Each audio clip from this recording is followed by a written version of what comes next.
Qu'est-ce que la démarche scientifique? Une démarche scientifique regroupe différentes étapes qui consistent à valider ou invalider des hypothèses. Une problématique, une hypothèse, une expérimentation, une observation, une interprétation, une conclusion. La problématique. C'est une question que tu te poses suite à une observation. Je me demande quels sont les aliments qui contiennent de l'eau. L'hypothèse.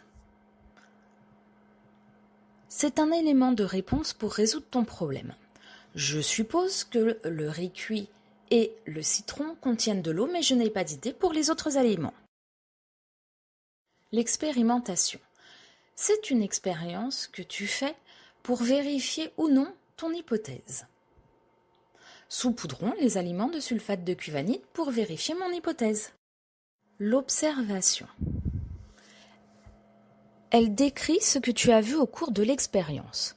J'observe que le sulfate de cuivanidre est devenu bleu au contact du riz cuit, de la carotte, du citron et qu'il est resté blanc avec les autres aliments.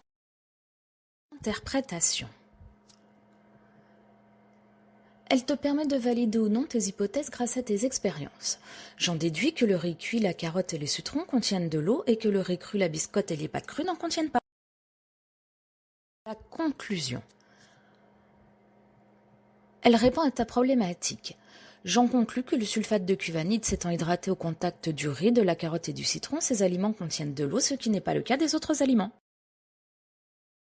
La démarche scientifique consiste à tester des hypothèses pour démontrer si elles sont fausses ou non et à conserver uniquement celles qui sont validées.